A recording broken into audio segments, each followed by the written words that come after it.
बिस्मिल्लाहिर्रहमानिर्रहीम अल्लाहुम्मा सल्लि अला सय्यिदिना। क्लास 10 अस्सलाम वालेकुम। आज हमारा लेक्चर नंबर 25 है। चैप्टर नंबर 2 स्टार्ट किया हुआ है हमने साउंड।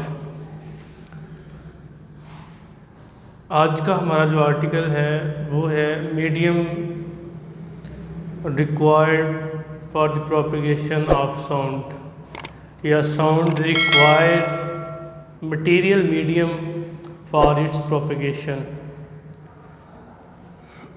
फर्स्ट चैप्टर में मैंने आपको बताया था दो चीज़ें हैं, चूँकि हमने इसी चैप्टर में पहले ही बात कर ली है साउंड वेव्स की, मतलब साउंड प्रोपगेट करती है in the form of waves.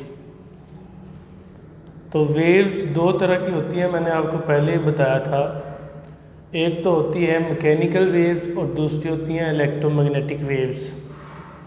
Mechanical waves ऐसी वेव्स होती हैं कि जिनको गुजरने के लिए किसी मीडियम की ज़रूरत होती है, जबकि इलेक्ट्रोमैग्नेटिक वेव्स ऐसी वेव्स हैं कि जिनको गुजरने के लिए किसी भी मीडियम की ज़रूरत नहीं होती। फिर जब हमने मैकेनिकल वेव्स उस पहले चैप्टर में पढ़ा तो उस मैकेनिकल वेव की हमने एग्जांपल भी देखी।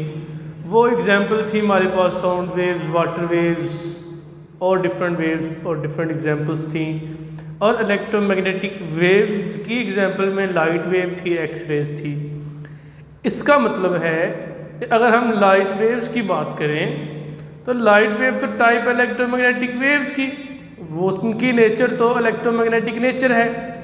लेकिन इलेक्ट्रोमैग्नेटिक जब आपने उसकी डेफिनेशन को देखा था तो वहाँ तो आपने कहा था इलेक्ट्रोमैग्नेटिक वेव्स को गुजरने के लिए किसी मीडियम की ज़रूरत नहीं है। इसका मतलब है लाइट की अगर हम बात करें लाइट वेव्स की, तो वो तो बगैर मीडियम के भी प्रोपेगेट करेंगी, वो तो बगैर मीडियम के भी आगे मूव करेंगी। लेकिन साउंड लाइट वेव की तरह बिहेव नहीं करती, क्योंकि साउंड वेव वो है मैकेनिकल वेव की टाइप। और मैकेनिकल वेव के लिए क्या रिक्वायर्ड है? मीडियम रिक्वायर्ड है। इसका मतलब है फिर साउंड वेव को प्रोपेगेट करने के लिए किसी मीडियम की ज़रूरत होगी। इस बात को हम प्रूव कर सकते हैं एक सिंपल एक्सपेरिमेंट से। मैंने साइड में डायग्राम बनाई है, मैं उसको आपको समझा देता हूँ।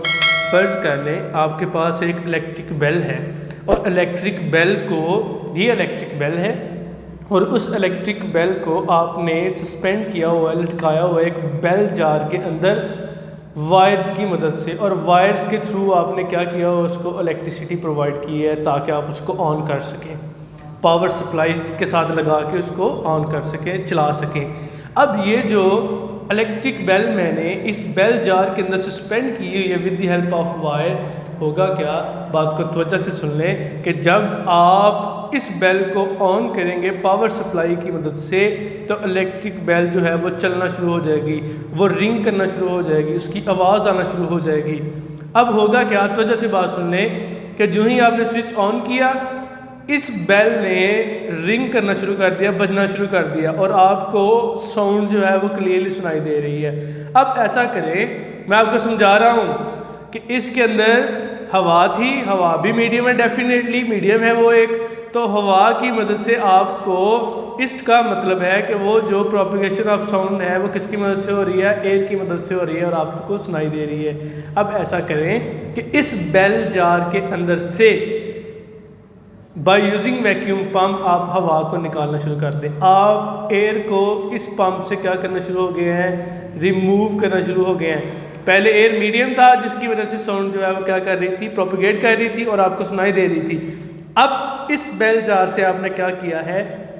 एयर को रिमूव कर दिया है। जब एयर को रिमूव कर दिया तो फिर क्या होगा? डेफिनेटली जब सारी की सारी एयर जो है बाहर निकल जाएगी, रिमूव हो जाएगी, इस बेल जार के अंदर से बाहर आ जाएगी, तो अंदर तो खाली रह जाएगा। बेल जार खाली हो गया, वो तो एक वैक्यूम बन गया, एक स्पेस बन गई, खाली जगह। तो आप देखेंगे कि इलेक्ट्रिक बेल चल रही है, ये अभी तक ऑन है, लेकिन चूंकि आपने सारी हवा इस वैक्यूम की मदद से बाहर निकाल ली है तो आहिस्ता आहिस्ता आहिस्ता आहिस्ता बेल चल रही होगी, लेकिन आप देखेंगे कि आपको आवाज़ सुनाई नहीं दे रही। आहिस्ता आहिस्ता आहिस्ता आहिस्ता साउंड जो है वो क्या हो जाएगी? फीबल हो जाएगी, कमज़ोर हो जाएगी। और जब सारी हवा बाहर निकालेंगे तो आप देखेंगे बेल चल रही है लेकिन आपको सुनाई नहीं दे रही, आपको आवाज़ सुनाई नहीं दे रही। तो इस एक्सपेरिमेंट से हम क्या अंदाज़ा लगाते हैं कि जब तक कोई मीडियम था, एयर की फॉर्म में ही था, तब तक बेल ऑन थी और आपको आवाज़ भी उसकी रिंग की सुनाई दे रही थी। लेकिन जब आपने उस सारी एयर को वैक्यूम की मदद से पंप आउट कर लिया, बाहर निकाल लिया, रिमूव कर लिया इलेक्ट्रिक बेल जार से, तो बिल आखिर क्या हुआ, नतीजा क्या निकला कि आपको आहिस्ता आहिस्ता वो साउंड सुनाई देना बंद हो गई। तो इस तरह फिर हम कह सकते हैं कि साउंड वेव को प्रोपेगेट करने के लिए किसकी ज़रूरत होती है, मीडियम की ज़रूरत होती है। और चाहे वो मीडियम आपके पास एयर हो, चाहे वो मीडियम आपके पास क्या हो, वो आपके पास कोई लिक्विड हो या कोई सॉलिड हो, ज़रूरी है कि साउंड वेव है तो साउंड वेव तो टाइप है मैकेनिकल वेव की। अगर मैकेनिकल की आ गई है बात तो फिर तो बात ही ख़त्म होगी, फिर तो रोला ही किसी बात का नहीं है, किस्सा यहाँ पे ख़त्म हो जाता है। क्योंकि मैकेनिकल वेव को प्रोपेगेट करने के लिए किसकी ज़रूरत होती है, मीडियम में। Sound wave require medium for the propagation. Sound wave is the type of mechanical wave, और मैकेनिकल वेव इसका मतलब है कि इसको मीडियम रिक्वायर्ड है मूव करने के लिए। इलेक्ट्रिक बेल ले लें, उसको सस्पेंड कर लें बेल जार के अंदर, इलेक्ट्रिक सप्लाई की मदद से बेल को ऑन करें, बेल चलना शुरू हो जाएगी। आहिस्ता आहिस्ता जब पंप आउट करेंगे एयर को जार से, आप देखेंगे कि आपकी साउंड फीबल होगी। इसका मतलब है साउंड प्रोपेगेट नहीं कर रही, वो आगे नहीं मूव कर रही क्योंकि कोई मीडियम है नहीं है। नेक्स्ट हमारे पास है longitudinal nature of sound waves. आगे मैकेनिकल वेव की दो नेचर आपने पढ़ी थी, एक ट्रांसवर्स थी और एक लॉन्गिट्यूडनल नेचर थी। अब चूँकि ये मैकेनिकल है तो मैकेनिकल की आगे नेचर है लॉन्गिट्यूडनल वेव्स, तो लॉन्गिट्यूडनल नेचर होगी साउंड वेव्स की भी। लॉन्गिट्यूडनल वेव से क्या मुराद है, इसका मतलब है कि इसमें पार्टिकल ऑफ मीडियम मूव करते हैं perpendicular along the direction of wave. Clear होगी बात, यहाँ तक बात समझ आ गई। अब मैं इसको आगे समझाता हूँ। इस चीज़ को समझने के लिए फ़र्ज़ कर लें आपके पास एक ट्यूनिंग फॉर्क है, लेबॉर्ट्री में पड़ा हुआ इंस्ट्रूमेंट है, सादा इंस्ट्रूमेंट है, आप इजीली इसको जो है वो देख सकते हैं। अब ये मैंने डायग्राम बनाई हुई है, ये आपके पास ट्यूनिंग फॉर्क है। अब ट्यूनिंग फॉर्क के दो प्रोंग होते हैं, दो बाजू कह लें, दो बाजू होते हैं। इनिशियली बात को समझाने के लिए कर रहा हूँ। ये साइडों पे इसकी एयर है, एयर के मॉलिक्यूल्स कह लें और उनकी पोजीशंस कह लें। अब मैं क्या करता हूँ, इस ट्यूनिंग फॉर्क को मैं किसी रबड़ हैमर के साथ मारता हूँ। इनिशियली जब ये रेस्ट पे था तो इसका प्रोंग जो है एट पोजीशन ओ पे था। अब मैंने क्या किया, मैंने इसको जब किसी रबड़ हैमर के साथ मारा तो इसने वाइब्रेट करना शुरू कर दिया। अब इसकी दो पोजीशन होगी, ए और बी पोजीशन वाइब्रेशन के दौरान। जब मैंने इसको मारा किसी भी रबड़ हैमर के साथ तो एट पोजीशन बी जब ये प्रोंग इस डायरेक्शन में होगा, इस साइड में होगा, तो ये जो एयर के मॉलिक्यूल्स हैं इसके करीब इसके ऊपर प्रेशर एक्सर्ट करेगा। जब एयर के मॉलिक्यूल्स के ऊपर प्रेशर एक्सर्ट होगा तो वो कंप्रेस हो जाएंगे, वहाँ पे कंप्रेशन अकर होगी।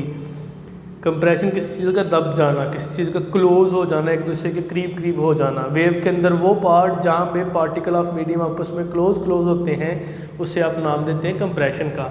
तो यहाँ पे कंप्रेशन हो जाएगी।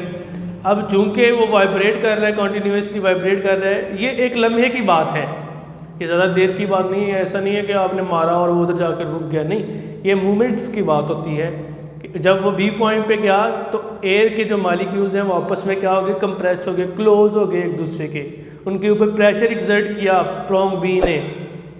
तो इसी तरह जब वो बी पोजीशन से दोबारा ए पोजीशन की तरफ मूव करेगा, ये तो गया था ओ से बी पोजीशन, अब वो बी से किसकी तरफ आएगा, ए पोजीशन की तरफ। तो ये जो इस प्रोंग के करीब वाले एयर मॉलिक्यूल्स थे इनके ऊपर जो प्रेशर था वो थोड़ा कम हो जाएगा और ये बिल्कुल जो है थोड़े रिलैक्स हो जाएंगे, कंप्रेशन नहीं होगी, बल्कि इसको हम किसका नाम देते हैं, फिर यहाँ पे रेयरफेक्शन अकर होगी। रेयरफेक्शन क्या होती है, मीडियम की किसी भी मीडियम के वो पार्ट जहाँ पे मीडियम के पार्टिकल आपस में दूर दूर होते हैं उसे हम रेयरफेक्शन का नाम देते हैं। तो इसका मतलब फिर क्या हुआ कि इसमें याद रखिएगा वेव प्रोड्यूस हुई है, वेव की डायरेक्शन भी ये है, ठीक है, और पार्टिकल ऑफ मीडियम भी इसी डायरेक्शन में मूव कर रहे हैं। तो इट मीन के दोनों लॉन्गिट्यूडिनल वेव्स में along the direction of propagation of wave, यहाँ पे प्रोपगेशन लिखना था, मैं परपेंडिकुलर लिख दिया, ये मिस्टेक है। दोबारा इसको जो है वो गौर से सुन लें। अगर मैंने यहाँ ये लफ्ज़ बोला है परपेंडिकुलर का, तो यहाँ परपेंडिकुलर की जगह पे था प्रोपगेशन, कि जिसमें मीडियम के पार्टिकल प्रोपगेट करते हैं long the direction of wave. तो मीडियम के पार्टिकल की डायरेक्शन भी ये है, वेव भी इसी डायरेक्शन में प्रोपगेट कर रही है, तो इसका मतलब है that is the longitudinal nature of sound wave. तो ये आपका आर्टिकल थे, 2 आर्टिकल थे, इनको आप अच्छे तरीके से रीड कर लीजिएगा।